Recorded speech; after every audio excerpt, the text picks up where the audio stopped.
Good morning. If we've not met before, my name's Justin. I'm part of the team here at GBC. To all who are new and visiting, welcome.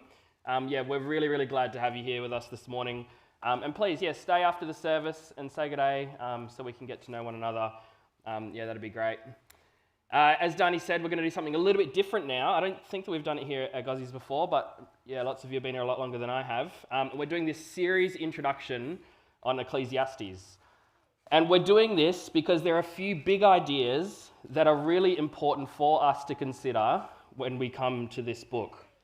And to be honest, it'll probably prove a bit of a distraction, as Danny said, to include it within the sermon itself, to go really long and just to be cutting back and forth from these things. So these things that we'll discuss now, they will continue to come up in the following weeks, but we won't be able to take the time to stop and explain them.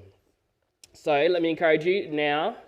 We'll need to switch our minds on, be willing to lean in and to think deeply about these things so that we can actually reap the benefits of it for the rest of the series. So the first thing that we ought to consider is what kind of book is Ecclesiastes? We know this fairly instinctively in the New Testament, don't we? Matthew is a gospel, Acts is a historical narrative, which we just have seen, and Romans is a letter amongst many others. But Ecclesiastes, it's not quite as straightforward. If you've read it, I think you've probably got this sense. And the best way to understand what kind of book Ecclesiastes is that it is a wisdom book. There are 5 in total in the Old Testament. There's Proverbs, Job, Song of Songs, Lamentations, and Ecclesiastes. These 5 make up the wisdom books. And this is really important for us to consider as we approach Ecclesiastes, because we cannot read it as dogmatic truth like we do Romans or Philippians, or read it like a narrative like we do with Matthew and Acts. Because rather than it always stating plain and clear truths, wisdom literature, it often forces us to ponder the nuances and complexities of life.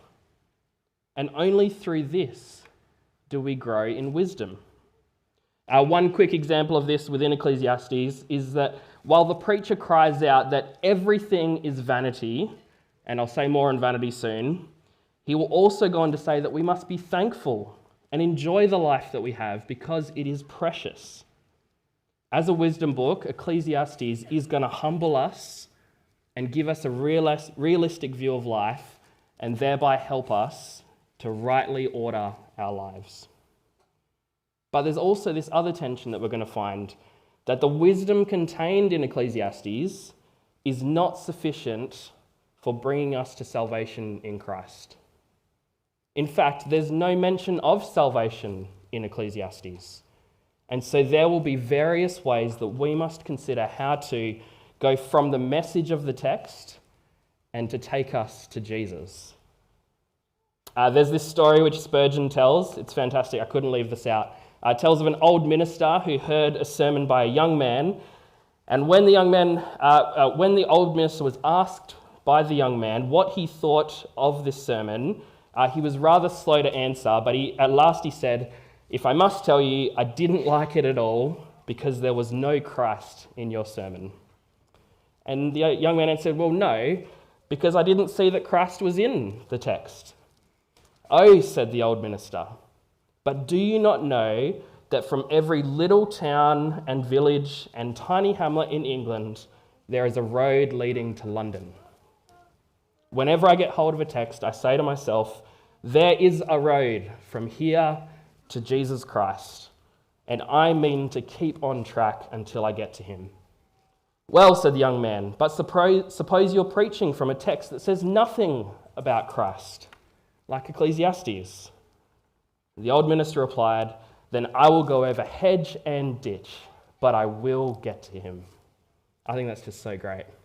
In Ecclesiastes, we're probably going to have to go over some hedges and some ditches, but we will get to Jesus.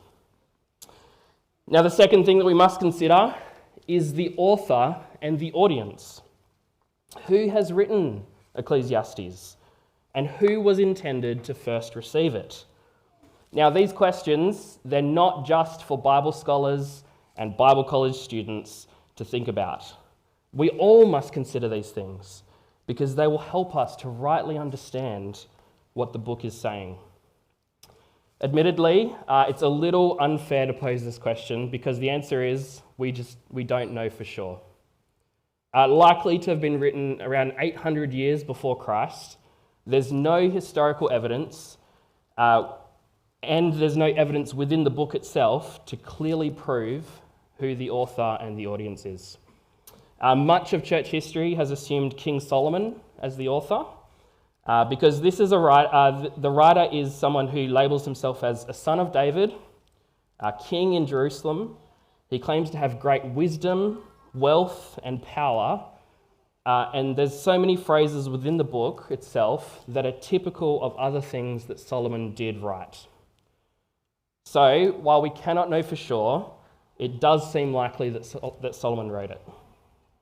But for the sake of being clear and faithful to the book itself, we're just going to refer to him as the preacher. If you're reading in the NIV, it will say the teacher, and it's likely that you'll have a little footnote there explaining the meaning of the Hebrew word which is there, which is koheleth. This is describing someone who gathers people together to speak to them. And so right at the beginning of Ecclesiastes in verse 1, we get the image of this preacher or this teacher that are gathering people together to deliver these words, kind of like a sermon, like we're doing now. And this leads us to consider who the audience is. Who was this book written for? Again, we cannot know for sure, but a telling clue is that there is no reference to the covenant name that the Israelite people would use for God. That is Yahweh. Each time that God is talked about, it is the word Elohim, not Yahweh and not even Adonai, which means Lord. And so every time it says God, it really just says God, not Yahweh and not Lord. I think this can be really helpful in understanding who the intended audience was. Because I think it would seem strange to write to Yahweh's covenant people, Israel, and not mention the name by which he revealed himself to them. Therefore, I think it's completely valid to see that the audience is actually the nations of the world. Everyone and anyone who hears these words, that's who it's being written to. The preacher, the koheleth, is gathering people in and calling them to hear his words of wisdom. Now, we get a little bit of a glimpse of this in 1 Kings, where it says that the people of all nations came to hear the wisdom of Solomon, and from all the kings of the earth who had heard of his wisdom. So do you know what? That audience, it includes you and it includes me. We are a part of the nations that this book was intended for. And this is really, really helpful for us because we don't need to deeply consider what this meant for a Jew or for a Gentile, but rather wisdom is for anyone who hears, and it can be applied to them. So we've seen that the author is the preacher, who at the very least is a figure who's like Solomon, if not actually him himself. And the audience is not Israel in particular, but all who gather to hear these words. How's everyone going? Are you still tracking with me? We're nearly there. Next, we need to talk about the word meaningless. Perhaps this is the one that you've been waiting for. It's a word that's used in 36 times in Ecclesiastes, and it's the one concept that is most associated with this book. Every now and then there's a very stark contrast in translation between the ESV and the NIV, which are the two most common translations within churches, and I think here is a really good example. So the ESV has the word vanity, where the NIV has the word meaningless.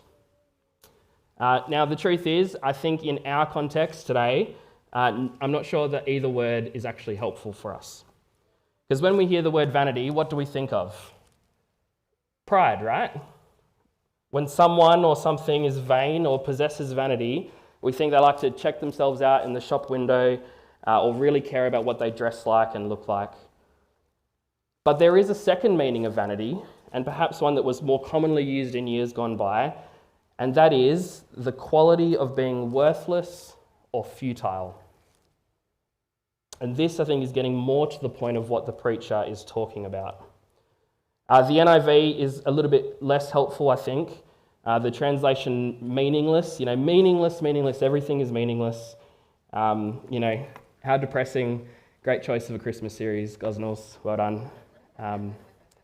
But let me try to show you the meaning of the Hebrew word here, which is hevel.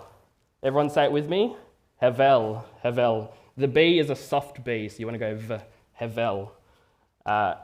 In Ecclesiastes, many things are declared to be hevel. Everything is hevel, pleasure is hevel, work is hevel, wisdom is hevel, money is hevel, life is hevel. It just goes on and on and on.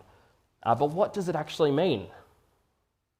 At its most basic, it's a word that means a breath or a vapor or a mist. Hevel is a word that has a nuanced meaning, and there's been so much ink that has been spilled over what this word really means. But what we're going to see is this in the following light, that when hevel or vanity, or when the word meaningless appears, we ought to consider if the idea that the preacher is trying to communicate is whether something is fleeting or futile. So is it fleeting in the sense that something that is gone as quickly as it comes? Or is it futile, carrying more the sense of something being pointless or done without a clear sense of why? Because the reality is not every time that the word hevel comes up does it carry the same idea. We must consider the context in which the preacher is using it, and that will help us understand the idea that is being conveyed. But in both cases, it definitely leads to frustration for the preacher and ultimately for us. As the preacher reflects on the fleetingness and futility of life, it leads to frustration. This is hevel, or vanity, or meaningless in the book of Ecclesiastes. Finally, let us look quickly, this is our last thing, at the phrase under the sun. You might have heard it said that Ecclesiastes is a book about life apart from God. But I don't think that that's quite the whole truth, and I think we're going to see this as we consider the meaning under the sun. We'll come across many times in Ecclesiastes where the preacher actually assumes God's sovereignty, his providence, and his active work in human life. So what the phrase under the sun is getting at is a consideration of human life from the perception of this present world order. It's not an assumption that God isn't real, but it's with the assumption that God is real, and the preacher observes the life under the sun and makes his conclusions from his own wisdom. We're going to see that the preacher says what he does in light of the reality of a day when our life comes to an end, and we will stand before the judgment seat of God. So the preacher will often speak of life under the sun, and it's important that we don't assume that he is speaking of life apart from God, but rather life from a humanly perspective. Hence, under the sun. So we've covered a lot of ground. I know that it is a lot to take in, but we're going to share a link to a recording of this so that you can go back over it and you can watch it again if you'd like to. And also, if you have any questions at all, and I can speak for Tony and for Tony when he comes back, not now, don't ask him a question now. Donnie and Tony, that we'd love to speak with you more about these things and chat through them, because they are really big concepts, but definitely well worth wrestling with as we head into this series.